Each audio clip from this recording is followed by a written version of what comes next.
Good morning mga ka-skipper, skipper bang. Tao tayo dito sa ating commercial complex. Ngayon may nagtatanong, sabi niya, sir, di ba tatagas ng husto yan dahil 19 dips, day 20? Yung day 20 po, yan po ang aking last speed.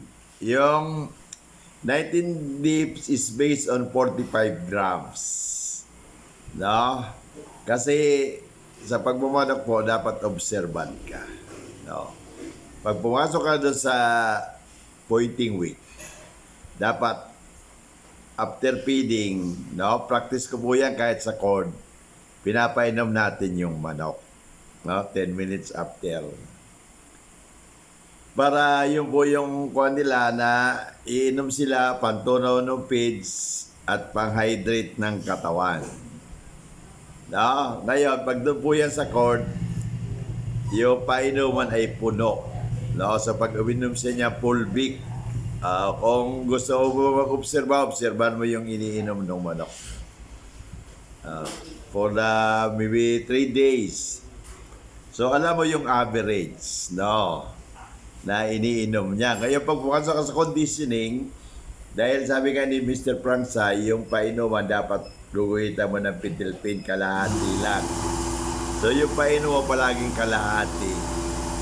After 10 minutes, bibilangin mo rin kung ilan yung iniinom niya, patunaw ng pizza at pang-hydrate ng katawan. Kasi po, kung observant ka, mabibilang mo yan, makukuha mo yung average. Kasi it's always, no? Number don't lie. So pag nakuha mo yung average sa iniinom, yung pang ginagamit ng manok para panunaw at i-hydrate yung kanyang sistema. No? Dry feeding ka, yung manok ang nag-hydrate na sarili niya. Hindi susobra at hindi kukulang.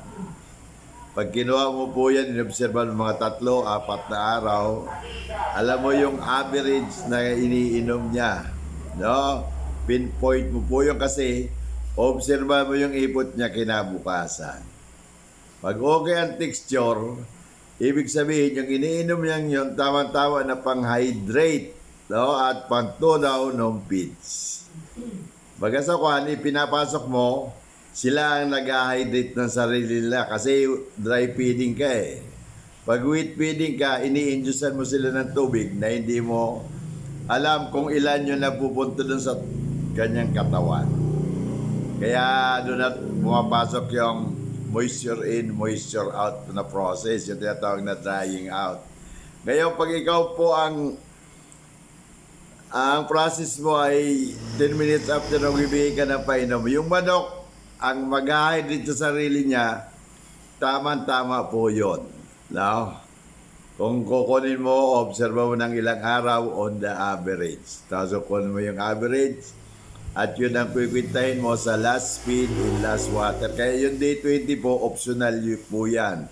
Yan po is yung 19 na dip sa 45 grams, good po yan for 24 hours.